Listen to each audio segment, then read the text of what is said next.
Halo, Pak CEWN.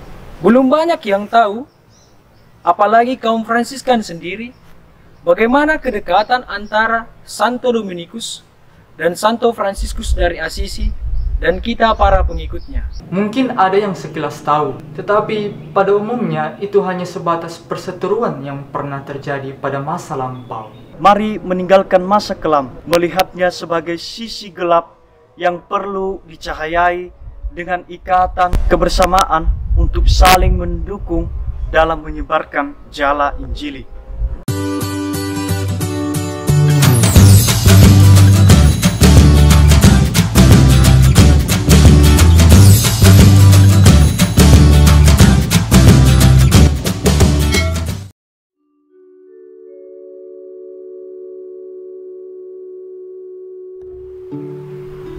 Saudara-saudara terkasih, pada tanggal 8 Agustus ini kita memperingati seorang kudus yang sangat berpengaruh dalam perjalanan gereja, yakni Santo Dominikus.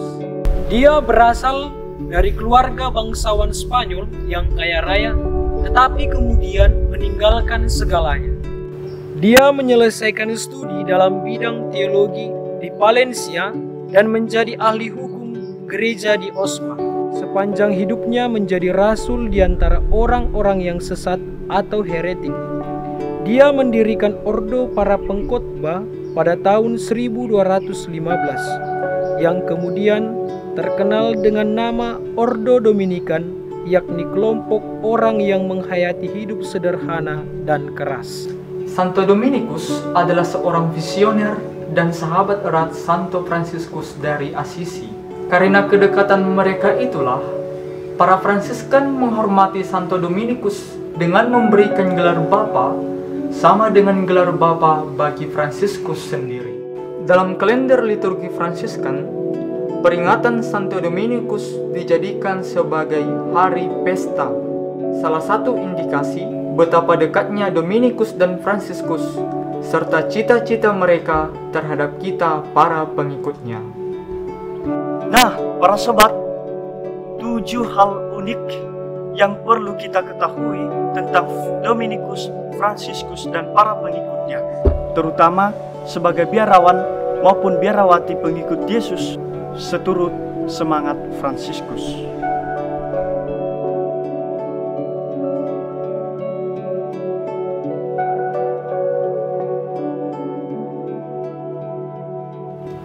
Menjelang Fransiskus lahir, ibunya mengalami kesulitan untuk melahirkan dia. Atas saran seorang pengemis yang tiba-tiba berkunjung, ibunya pindah ke kandang dan kemudian dengan mudah melahirkan Fransiskus. Sementara saat Dominikus dibaptis, ibunya melihat sebuah bintang bercahaya dari dalam dadanya, suatu pertanda tentunya. Memang pengalaman mereka ini hanyalah suatu cerita atau legenda yang tak dapat dipastikan kebenarannya secara historis. Namun yang menarik, mereka memiliki nama ibu yang sama. Nama ibu Santo Fransiskus adalah Johanna Madonna Pica, dan nama ibu Santo Dominikus adalah Beata Johanna de Azza.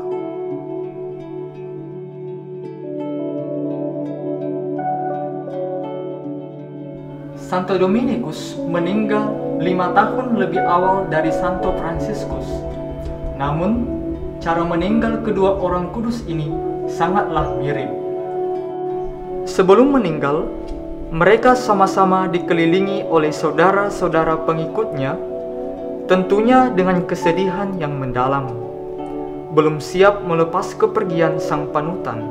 Namun, pesan kedua santo ini kurang lebih senada sebelum menyambut saudara maut, yakni, lebih berguna saya kembali ke rumah Bapa untuk mendoakan saudara-saudariku yang ada di dunia dan bisa menyelamatkan lebih banyak orang lain.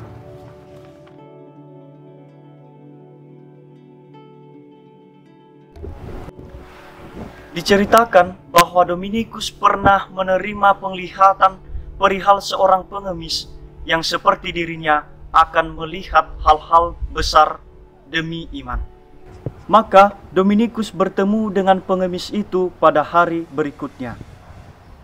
Dia memeluknya dan berkata, engkau adalah teman seperjalananku dan engkau harus berjalan bersama dengan saya. Bila kita tetap bersama, tak ada kekuasaan duniawi ini yang mampu menghalangi kita. Pengemis itu adalah Santo Fransiskus dari Assisi. Perjumpaan Fransiskus dengan Santo Dominikus di Roma pada Konsili Lateran keempat memang hanyalah legenda, namun maknanya bisa kita petik bersama betapa kedua tokoh ini mencita-citakan hal yang luar biasa bagi kita pengikutnya.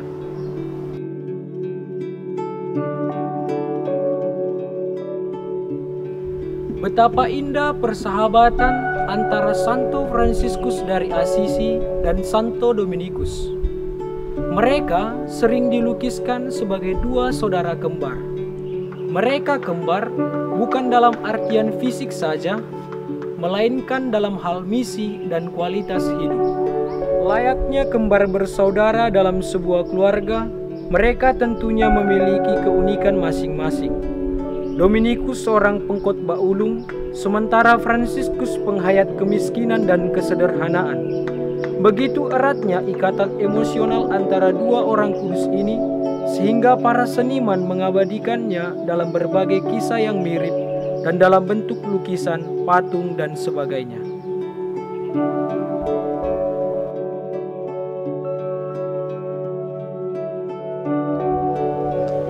Melihat kembali sejarah gereja yang kelam sebelum meletusnya reformasi, Santo Dominikus dan Fransiskus berjuang untuk menegakkan fondasi gereja yang mulai runtuh.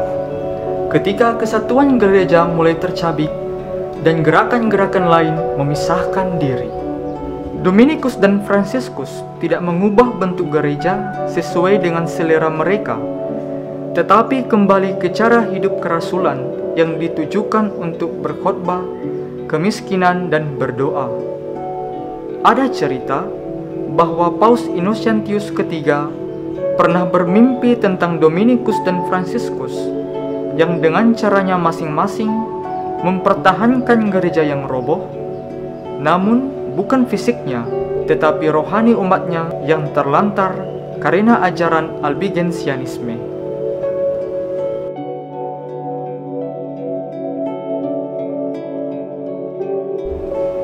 Ordo Fransiskan dan Ordo Dominikan atau pengkhotbah telah lama menjalin kerjasama pendidikan bagi para anggotanya.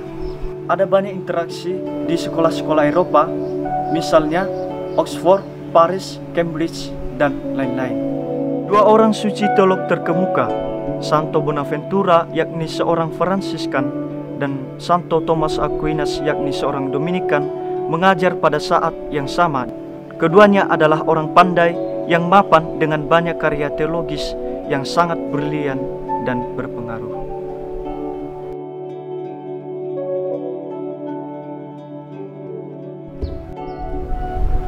Ada tradisi di Eropa dan beberapa tempat lainnya, termasuk Indonesia, manakala Ordo Dominikan merayakan Hari Raya Santo Dominikus, maka yang membawakan homili dalam misa adalah imam Fransiskan. Begitu juga sebaliknya. Ini adalah cara untuk merajut persahabatan yang telah digagas oleh Bapak Pendiri, sembari meninggalkan masa lampau perseteruan kedua ordo. Ada anekdot lucu yang pernah dibagikan seorang imam Dominikan. Ketika masih pertama kali diundang berkhotbah, sang imam Dominikan memulai homilinya di ibadat sore untuk pesta Santo Fransiskus di gereja Santo Fransiskus dengan nada marah. "Kalian semua adalah sekelompok orang berdosa." Dia berhenti sejenak, memberi jeda panjang yang agak canggung. Ekspresi hadirin mulai berubah. Lalu dia melanjutkan dengan tersenyum. Setidaknya itulah yang pernah dikatakan Santo Fransiskus. Tawa panjang dan hangat mengikuti. Sungguh hubungan persahabatan yang perlu dijaga dan dirawat bersama.